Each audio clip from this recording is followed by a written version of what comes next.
제목으로 하나님 말씀을 나누도록 하겠습니다.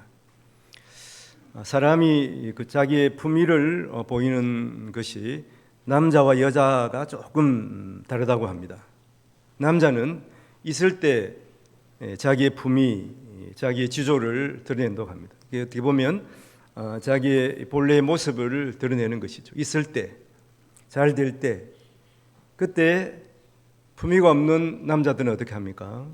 호탕하게 쓰고 타락하기 쉽고 자기 절제를 잘 못하는 경향이 있다고 그럽니다. 그리고 여자는 없을 때 자기의 품위, 자기의 지조를 드러낸다고 하는, 자기의 본래의 그러한 모습을 드러낸다고 하는 것이죠. 없을 때. 없으면 어떻게 됩니까?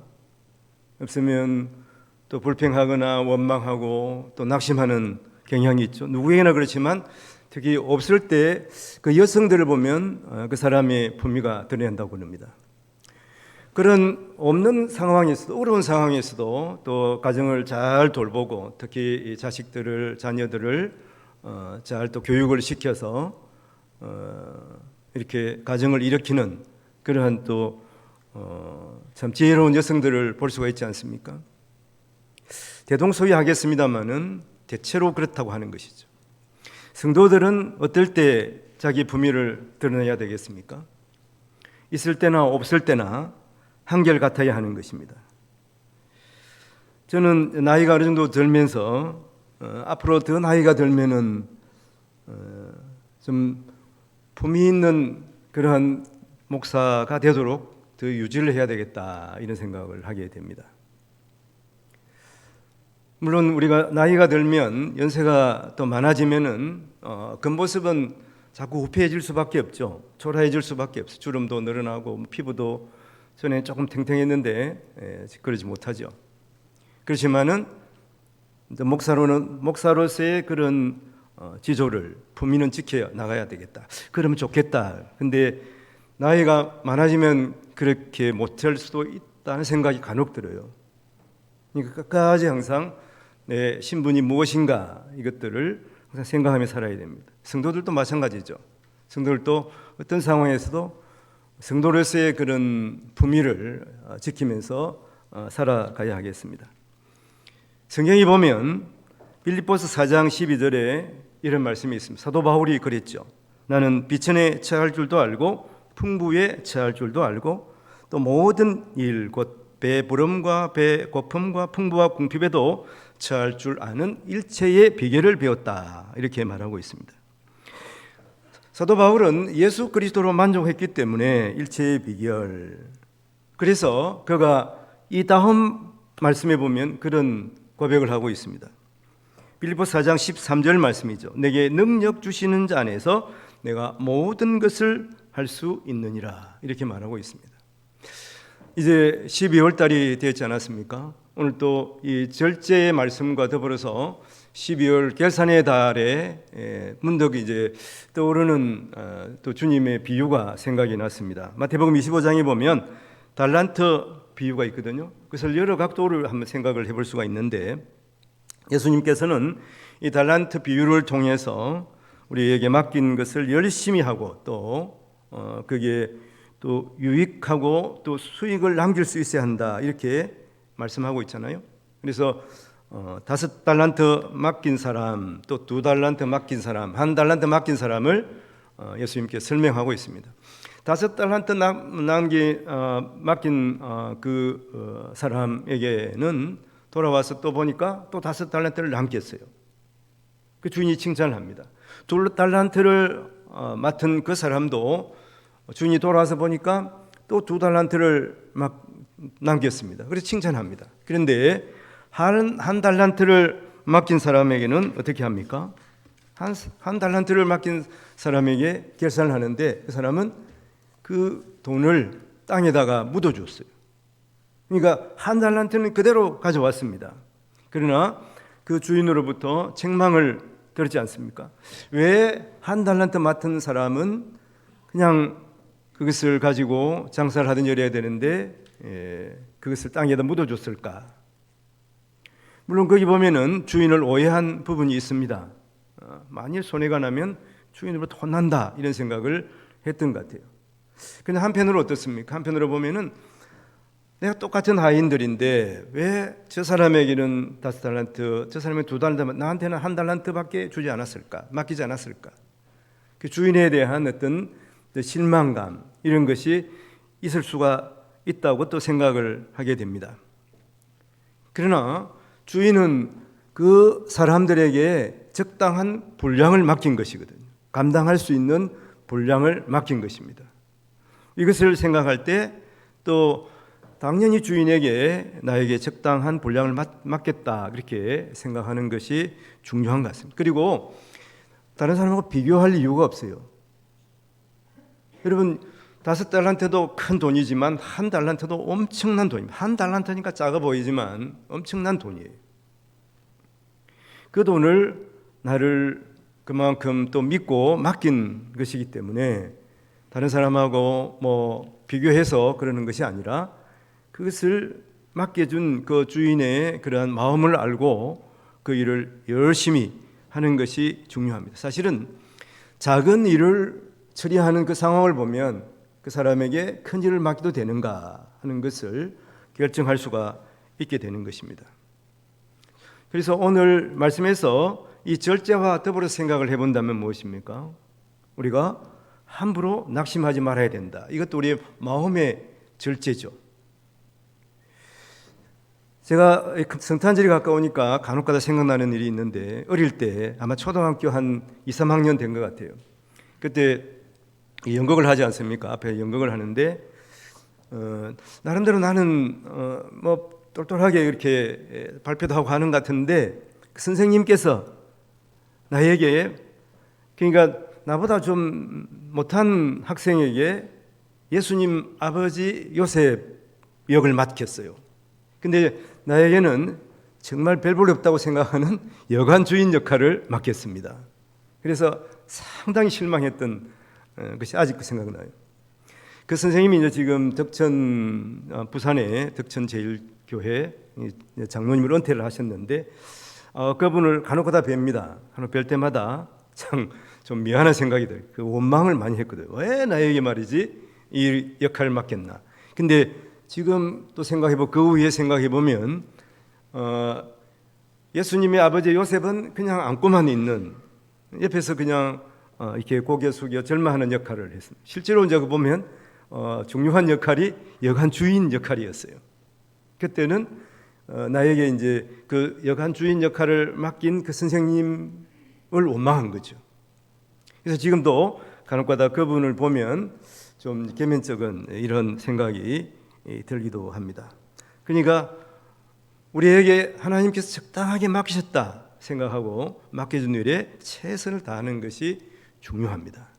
또 두 번째 우리가 하나님께서 기뻐하시는 절제하면서 전제해야 될 부분이 저는 이 마가복음 5장에 있는 말씀을 한번 생각해 봤는데 거기 보면은 군대 귀신 들린 사람이 나오거든요. 마가복음 5장 3절 4절에 보면 그 사람은 무덤 사이에 거처하는데 이제는 아무도 그를 쇠사슬로도 맬 수 없게 되었으니 이는 여러 번 꼬랑과 또 쇠사슬에 매였어도 쇠사슬을 끊고 꼬랑을 깨뜨렸음이라 이르라 그리하여 아무도 그를 제어할 힘이 없는지라. 아무도 제어할 수가 없는 것이죠. 그 절제하면 생각나는 것이 자기를 제어하는 것입니다. 오늘 본문에서 보이는 이 귀신 들린 사람은 어떻습니까? 왜 제어할 수가 없습니까? 귀신에 사로잡히기 때문에 그런 거예요. 그럼 사람도 절제하지 못하면 이와 비슷해진다고 하는 것이죠. 마치 이 귀신이 여럿 걸린 사람처럼 통제가 잘 안 되는 거예요. 그래서 스스로 어떻게 합니까? 스스로 해치게 된다. 아무도 그를 제어할 힘이 없는지라. 그 다음에 마가복음 5장 5절에 보면 밤낮 무덤 사이에서나 산에서나 늘 소리를 지르며 돌로 자기의 몸을 해치고 있었더라. 자기 스스로를 해치는 거예요. 그래서 우리가 아무리 좋은 자질을 갖추었다 하더라도 절제하지 못하면은 망하게 된다 하는 것입니다. 그래서 성령의 9가지 열매 중에서 이 마지막 열매가 절제입니다. 하나님이 주신 지혜도 마찬가지. 하나님께서 주신 여러 가지 은사가 있습니다. 이런 것들을 우리가 절제하면서 또 하나님께서 기뻐하시는 일에 아름답게 쓰임 받아야 하거든요. 하나님께서 기뻐하시는 절제가 무엇인가? 먼저 오늘 본문에서 보면 음식의 절제입니다. 오늘 23장 1절 2절에 보면 이런 말씀이 내가 가는과 함께 앉아 음식을 먹게 되거든 삼가 내 앞에 있는 자가 누구인지를 생각하며 네가 만일 음식을 탐하는 자이거든 내 목에 칼을 둘 것이니라 이렇게 말씀하고 있습니다. 이 잠언 저자는 높은 사람과 함께 이제 식사하는 것을 설정하면서 당장 눈에 보이는 이 맛있는 음식에 마음을 두지 말고 자기 앞에 있는 이 관은 높은 사람에게 먼저 관심을 가져야 한다 하는 것입니다. 우리가 당장 눈에 보인다고 해서 그 음식에 신경을 써서 그 음식을 탐하다가는 앞에 정말 중요한 사람, 그 사람을 놓치게 되고 그 사람의 관심을 두지 않게 돼서 함부로 할 수가 있다 하는 것입니다. 그리고 이어지는 3절에 보면 그의 맛있는 음식을 탐하지 말라 그것은 속이는 음식이니라. 이 사람이 불러서 식사를 같이 하자 하는 경우에는 대부분 의도가 있다 하는 것을 드러내고 있습니다. 이 말씀을 세번역 성경에서 이렇게 말하고 있습니다. 그가 차린 맛난 음식에 욕심을 내지 말라 그것은 너를 꾀르는 음식이다 이렇게 말하고 있죠. 그래서 맛있는 음식이 차려져 있으면 그 음식에 신경 쓰지 말고 그 음식에 계속 마음이 동하게 되면 어떻게 하라는 것입니까? 오늘 2절 말씀에서 그렇죠. 음식을 탐하는 자이거든 내 목에 칼을 둘 것이니라 그렇게 생각하고 음식을 탐하는 것을 조심하라 이렇게 말합니다. 이 본문은 음식을 비유로 또 한편으로 인간의 그 탐욕에 대해서 말씀하고 있습니다. 성도들이 대부분 아시겠습니다만은 이 짐승들은 위가 차면은 더 이상 먹지 않는다고 합니다. 동물의 세계에서 보면 사자도 보면 맛있게 물소를 잡아서 먹다가 어느 정도 먹으면 먹지 않습니다. 그리고 자기 배가 좀 더 고파지면 다시 와서 그걸 먹어요. 그러니까 자기 위의 70% 이상을 잘 채우지 않는다고 하는 것이죠. 그런데 사람은 배 터지도록 먹는다 그러잖아요. 맛있는 걸 보고서는 절제를 하지 못하는 경향이 있습니다. 제가 본 글에 이런 내용이 있었습니다. 위는 차가운 것을 싫어한다. 그 다음에 심장은 짠 것을 싫어한다. 폐는 연기를 무서워한다. 간은 기름기를 싫다고 한다 하는 것이죠. 그리고 콩팥은 밤을 새우는 것을 두려워한다. 이 말은 피곤하게 일하는 것이 아주 콩팥에 외롭다 하는 것이죠. 그 다음에 쓸개는 아침을 거르는 것을 너무 싫어한다. 그 다음에 7번째, 8번째가 비장은 마구잡이로 아무거나 막 먹는 것을 두려워한다. 8번째로 췌장은 과식을 두려워한다. 너무 과식하면은 췌장이 해롭다 하는 것이죠. 여러분 여기 6가지 있습니다만은 여기 중에 한 가지는 다 해당이 되죠. 한 가지는 이게 이제 절제하지 못하는 모습입니다. 이런 것에 중요한 것은 그러니까 적당히 먹는 거예요. 적당히 절제하는 것입니다. 짜게 먹지 말고 기름기 있는 음식 또 과식을 줄여야 하는 것을 말하고 있습니다. 성경을 우리가 보면 제일 처음에 이 창세기가 나오지 않습니까? 인간의 이러한 범죄가 어디서부터 시작되었는가 생각을 해보세요. 어디서부터 시작이 되었습니까? 먹는 것에서부터 시작이 됐습니다. 사탄은 뱀이 되어가지고 어떻게 합니까? 먹는 것으로 사람을 유혹하는 것을 성경을 보면 알 수가 있죠. 선악과를 따먹으라. 뱀이 끝까지 이렇게 계속 말하잖아요. 누가 속아갑니까? 하와가 속았어요. 그래서 쳐다보니까 그게 정말 먹음직스럽고 보암직스럽고 탐스럽기까지 한 거예요. 그래서 그것을 따먹게 되는 거예요. 자기만 따먹으면 되는데 자기 남편 아담에게까지 이거 맛있다 같이 먹어보자. 그래가지고 남편도 결국 먹고 범죄하게 되는 것입니다. 먹는 것 우리가 조심해야 된다고 하는 것을 다시 한번 생각할 수가 있지 않겠습니까? 어떤 목사님이 이것을 재미있게 풀어서 그렇게 말씀하시더라고요.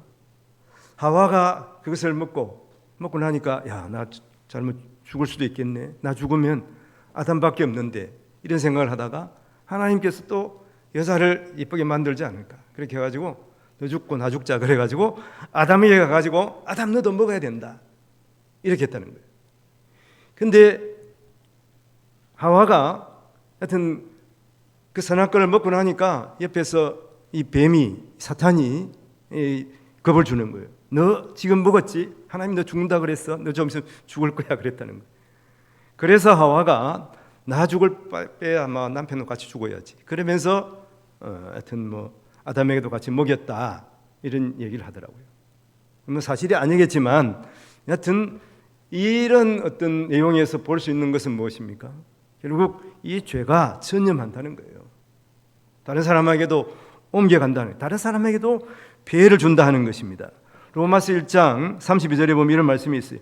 그들이 이 같은 일을 행하는 자는 사형에 해당한다고 하나님께서 정하심을 알고도 자기들만 행할 뿐 아니라 그런 일을 행하는 자들을 옳다, 다른 사람도 옳다 그러면서 못된 일을 하게 합니다. 죄를 짓게 한다 하는 것이 사람의 본성이라 하는 것이, 사람의 악한 습성 중에 이 죄를 범하고 다른 사람에게도 같이 범하게 합니다.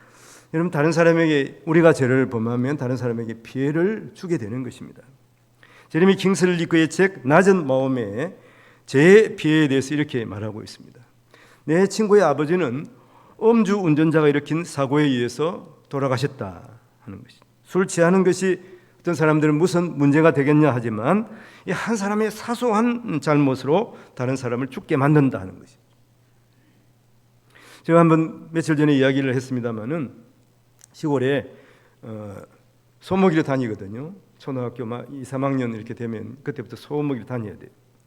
이제 시골에 이제 소들은 한 4, 50마리 그 당시에 됐습니다. 한 마을에 한 100가구 좀 되는데, 소 키우는 가구가 되는데, 그럼 이제 소꽃비를 목에다 걸어서 청청 감아요. 목에다 걸어 놓습니다. 그래서 소가 마음대로 다닙니다. 그러니까 소들이 똑똑해서 저녁 때 되면 딱 자기 모일 곳을 딱 알아요.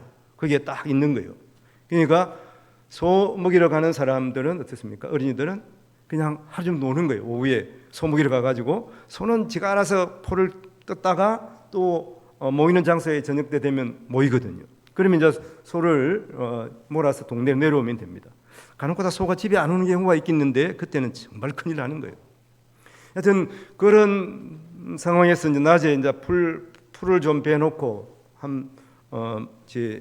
좀 비워놓고서는 이제 그때 노는 거예요. 오후에 놀면서 주로 이제 놀이가 없으니까 이 돌놀이를 합니다. 돌치기 놀이를 하거든요. 돌치기 놀이를 하는데 돌치기 놀이를 하다가 한 친구가 그 돌치기 졌어요. 지니까 화가 나가지고 돌을 던졌습니다. 아이, 화가 나네. 그러면서 돌을 던졌는데 그 돌이 바위에 맞고 튀어가지고 밑에서 내려오는 사람 정수리에 맞았어요. 그래가지고 그 친구가 죽었어요. 다른 친구가. 그러니까 자기는 우연히 돌을 던져서 했지만 그거에 맞아 죽은 사람이 있었다고 하는 것이죠. 그러니까 죽은 사람은 죽은 사람이지만 이 돌치기를 하다가 돌을 잘못 던진 사람은 평생 마음속에 그 친구가 나 때문에 죽었다 그런 마음을 가지고 마음 아프게 살아. 그래서 우리가 함부로 다른 사람에게 또 죄를 범해서는 안 되는 거예요. 제레미 킹슬리의 그 낮은 마음 그 책에 보면 이런 말씀이 있습니다. 욕설은 다른 사람의 자아를 파괴한다. 포르노는 결혼 생활의 방해꾼이다. 절도는 사업을 방해한다. 불평이나 비난은 가정이나 공동체의 분위기를 망친다. 거짓말은 친구나 가족에게 상처를 준다. 그런 말씀이 있습니다. 그래서 우리가 항상 물론 우리 자신을 위해서도 그렇지만 다른 사람을 위해서도 범죄하지 말아야 한다는 것입니다. 하나님께서 가장 싫어하시는 또 것이기도 하죠. 그래서 우리는 뜨불어 가는 이 사회에서 특히 나도 중요하지만 나보다 다른 사람들을 또 소중하게 생각하고 특히 또 하나님께 영광을 돌리는 하나님의 자녀로 살아간다는 것을 잊지 않으시기를 바랍니다. 우리는 생명을 주는 하나님의 대리인이 될 수도 있지만 한편으로 또 범죄함으로 말미암아서 가정, 또 사무실, 교회 혹은 사업체, 이 공동체에 감염시키는 인간 죄의 바이러스가 될 수도 있다 하는 것을 우리는 잊지 말아야 하는 것이죠. 첫 번째는 무엇입니까? 첫 번째는 탐욕을 절제해야 된다 하는 것이죠. 음식을 절제하는 것과 마찬가지로 탐욕을 절제해야 된다. 두 번째는 재물의 절제입니다. 재물의 절제. 4절 5절에 보면 그런 말씀이 있습니다. 부자 되기에 애쓰지 말고 내 사사로운 지혜를 버릴지어다. 내가 어찌 허무한 것에 주목하겠느냐. 정령이 재물은 스스로 날개를 내어 하늘을 나는 독수리처럼 날아가리라. 음식과 더불어서 재물을 절제하라 그랬습니다. 사실은 음식은 지금은 절제하는 사람들이 많이 있죠. 옛날에 먹을 것이 없을 때는 여하튼 많이 먹었어야 되지만 지금은 음식 절제하는 사람들이 많이 있습니다. 그런데 여러분, 재물이 절제가 됩니까? 재물 모으는 것, 이게 정말 어려운 거예요. 즉 돈이 싫다고 하는 사람이 어디 있겠습니까? 극단적인 예입니다만은 하여튼 우리가 재물은 잘 또 저축하고 모아야 되죠. 이것이 중요한 사실이에요.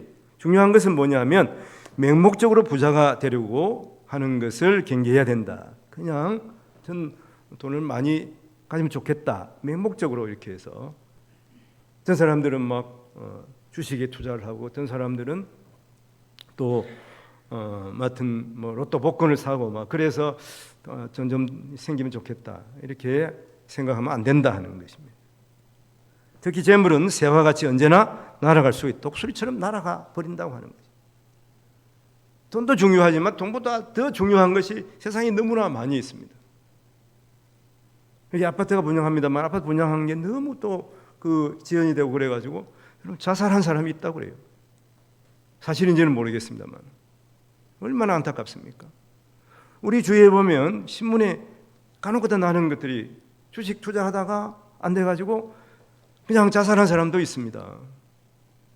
그리고 돈 때문에 사람을 죽이고 하는 이러한 상황들을 우리가 신문지상에서 수시로 보지 않습니까?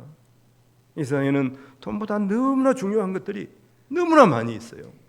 우리 이것을 항상 생각하고 살아야 되는 거예요. 돈을 절제할 수가 있어야 되지만 한편으로 보면 돈보다 훨씬 중요한 것들이 많다고 생각하며 살아가야 하는 것이죠. 그래서 성경에도 돈을 사랑하는 것이 일만항의 뿌리가 된다고 말하고 있습니다. 돈을 사랑하는 것이 일만항의 뿌리지만 그 다음 말씀에 보면 이런 말씀이 있어요. 디모데전서 6장 10절에 돈을 사랑하는 일만의 뿌리가 되나니 이것을 탐내는 자들은 미혹을 받아 믿음에서 떠나 많은 근심으로서 자기를 찔렀도다. 근심하며 살아가게 한다는 것이죠. 그리고 믿음에서 떠난다고 하는 것입니다. 여러분, 주님을 만나고 주신 것에 만족할 때 우리는 감사할 수가 있죠. 사도 바울은 일체의 비결을 배웠다고 말하고 있지 않습니까? 그러면 성경에 보면 또 이런 사람이 한 사람 더 있어요. 삭개오죠. 누가복음 19장에 있는데 이 삭개오를 보면 나름대로 열심히 살았어요. 자기는 열심히 살았습니다. 그런데 주위를 돌아보니까 자기는 열심히 살았는데 주위 사람들은 자기를 혐오하는 거예요. 이상한 눈으로 매국노라고 생각하면서 보는 거예요. 물론 당시의 상황은 지금 이스라엘이 로마의 식민지였지 않습니까? 그리고 삭개오는 그 세리장이었기 때문에 로마로부터 녹을 받는 사람이에요. 국민들의 세금을 거두어서 일정액을 로마에 바치고 나머지는 자신의 소유로 삼았습니다. 삭개오는 아마 백성들에게 하여튼 양심껏 적당히 세금을 거두어 드렸을 거예요. 사람의 성정이 아마 그랬던 것 같습니다. 자신의 소유는 그런데 점점 늘어났습니다. 그러나 사람들은 삭개오를 어떻게 생각합니까? 백성의 피를 빠는 독종으로 보는 거예요. 그러니까 친구도 자꾸 없어졌어요. 그리고 스스로 외로워졌고 또 스스로는 나는 억울하다고 생각할 수 있습니다. 나는 내게 맡은 일을 열심히 했을 뿐이고 이렇게 돈이 많아진 것은 당연히 한 거 아니겠냐 이렇게 생각할 수도 있습니다. 그런데 마음에 이러한 허무함이 계속 있었습니다. 근데 소문에 들으니까 예수님이 여리고를 지나간다는 거예요. 그래서 그는 뽕나무 위로 올라갔지 않습니까? 뽕나무 왜 올라갔을까요? 물론 자기가 키가 작고 거기에 상당히 올라갈 수 있는 그러한 위치는 됐을지 모르지만 뽕나무 잎이 크거든. 거기에 좀 숨으려고 했던 것 같아요. 그래서 뽕나무 잎에 가가지고 숨어서 예수님 오기를 기다렸죠. 예수님께서 지나가시다가 삭개오를 본 거예요. 그 상황을 보면 삭개오가 예수님이 지나간다고 사람들이 막 예수님이 지나가신다 그리고 막 했을 거예요. 그래서 아마 그 뽕나무 잎을 싹 제치면서 예수님을 보는 순간 예수님하고 눈이 딱 마주친 거예요. 예수님께서 삭개오야 내려오라. 오늘 내가 네 집에 유하리라. 내 집에 있겠다. 이렇게 말씀하셨거든요. 아마 예수님이 의도적으로 삭개오가 뽕나무에 올라간 그 나무 밑으로 지나가신 것 같아요. 예수님은 다 아시잖아요. 요한복음 4장에 보면 예수님께서 일부러 사마리아 그 여인이 딱 그 시간에 정오 그 시간에 야곱의 요물이 오실 것을 알고 그곳에 가셨거든요. 삭개오도 마찬가지입니다. 그래서 예수님을 만난 것이죠. 예수님을 만나고 그가 어떻게 고백합니까? 자기 자신의 실존을 발견하는 거예요. 내 재산의 절반을 내놓아 가난한 사람을 돕고 네 것을 착취한 것이 있으면 내배로 갚겠습니다. 이렇게 말하는 것을 볼 수가 있습니다. 재물의 절제를 배우게 된 것이죠. 또 성경에 보면 또 고린도전서와 또 사도행전에 보면 마케도냐 사람들이 바울을 통해서 예수를 믿고 나서 예루살렘 교회가 어려운 것을 알고 구제 헌금을 하는 것을 볼 수가 있어요. 그 사람도 다 가난한 사람들이고 또 종의 신분을 가진 사람들이 많았을 것입니다만은 그들은 가난한 중에도 풍부한 연보를 했다고 사도 바울은 말하고 있습니다. 지금도 마찬가지예요.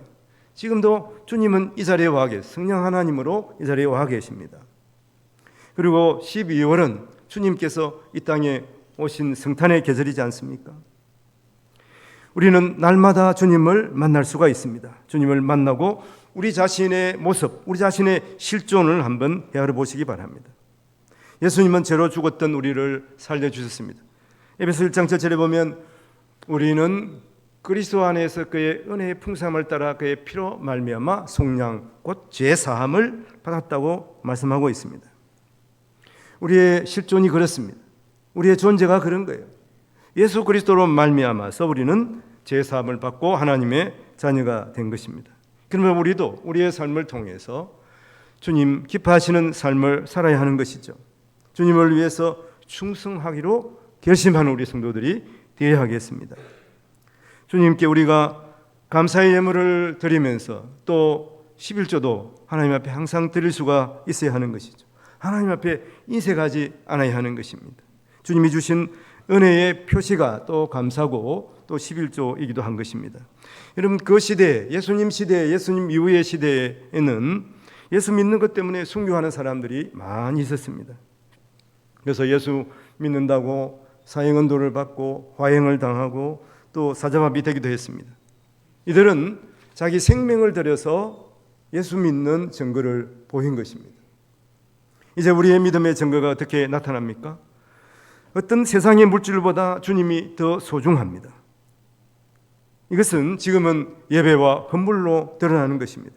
우리의 마음을 예배와 물질에 담아 하나님께 드리시는 우리 성도님들이 되시기를 바랍니다.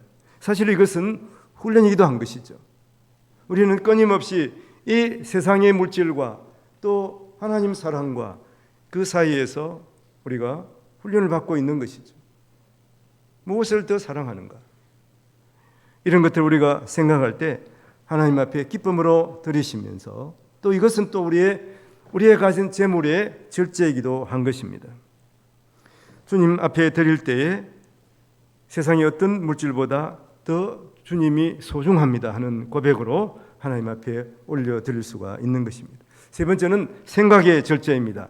오늘 7절에 보면 대저 그 마음의 생각이 어떠하면 그 위인도 그러한즉 그가 내게 먹고 마시라 할지라도 그의 마음은 너와 함께하지 아니함이라 이렇게 말합니다.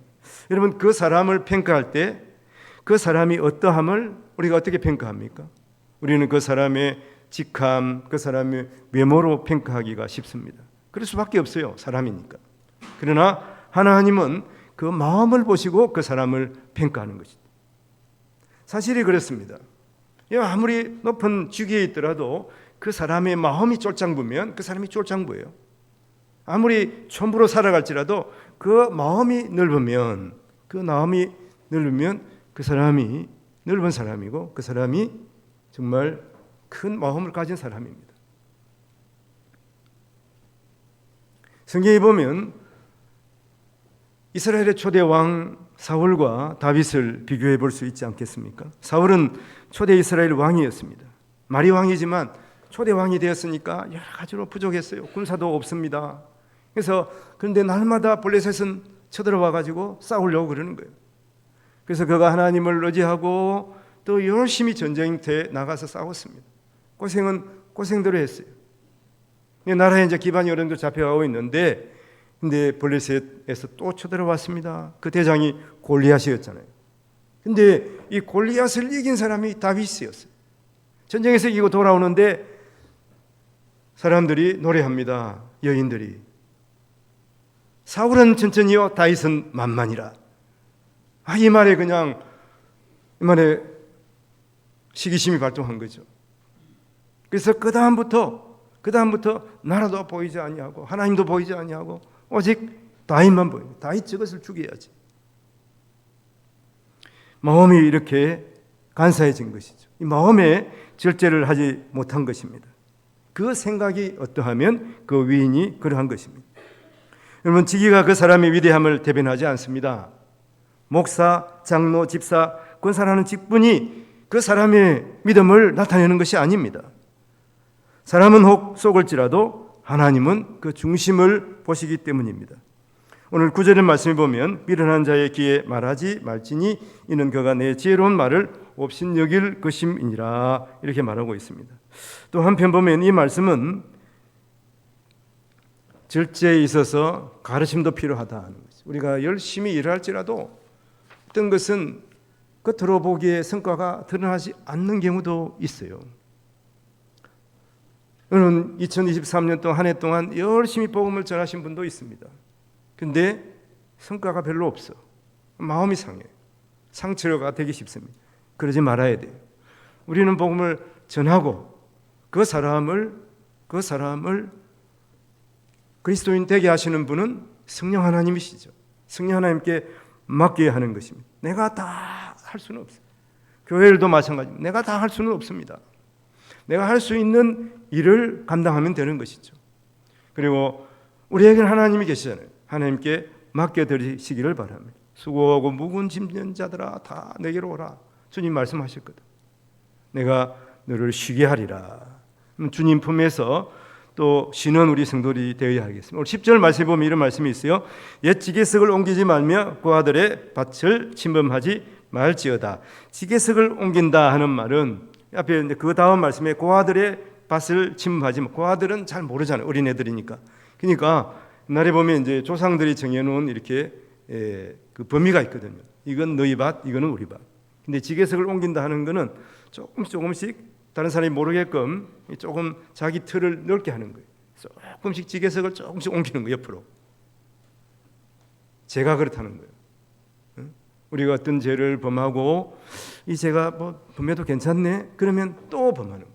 컨닝할 때 보면 학생들이 컨닝하다가 선생님이 안 보면 이게 이 정도는 해가지고 아예 나중에는 막 대놓고 보는 거예요. 대놓고. 이건 뭐냐 하면 죄에 대해서 무디어지기 때문에 그렇습니다. 가장 위험한 것이 죄에 대해서 무디어지는 거예요. 죄에 대해서는 민감해야 되는 거예요. 죄의 본성이 그렇다고 하는 것입니다. 처음에는 죄를 범하면 가슴이 두근두근합니다. 그러나 몇 번 그렇게 하면 마음이 무뎌지게 된다고 하는, 굳은 살이 박히는 것 같아요. 아픈 줄도 모르는 것입니다. 우리의 잣대는 무엇입니까? 자기에게는 엄격해야 되고 다른 사람에 대해서는 관대해야 됩니다. 그런데 우리는 반대로 하기가 쉬운 것이죠. 자신에게는 관대하지만 다른 사람의 잘못은 아주 민감합니다. 이런 마음의 태도를 바꿔야 하는 것이죠. 특히 우리가 잘못된 대로 나아가는, 달려가는 그 마음을 붙잡아야 하는, 이게 무엇이냐 하면 이게 절제예요. 잘못된 대로 나가는 것은 무엇입니까? 미워하는 마음, 더러움, 악함, 시기, 질투, 이런 것으로 망나니처럼 달려가려고 하는 그러한 마음을 꽉 잡아야 하는 것입니다. 지난 토요일 어제 우리가 큐티 말씀을 보면 잠언 25장 28절 이런 말씀, 자기의 마음을 제어하지 아니하는 자는 성읍이 무너지고 성벽이 없는 것과 같다, 그런 말씀이 있습니다.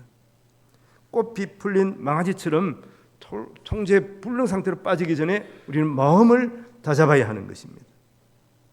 11절 말씀 보면 대저 그들의 구속자는 강하시니 그가 너를 대적하여 그들의 원한을 풀어주시리라, 이렇게 말씀하고 있습니다. 여러분, 하나님과 대적자가 되면 어떻습니까? 하나님이 대적자가 되면 감당할 수가 없는 것이죠. 어떻게 하든 우리는 하나님의 마음에 들어야 되는 것이죠. 하나님은 고아와 가부를 사랑하시고 그들을 보살피십니다. 그래서 우리도 어떻게 됩니까? 하나님 마음에 들기 위해서라도 주위에 여러분 가난한 사람들을 돌아보는 사람이 되어야 하는 것이죠.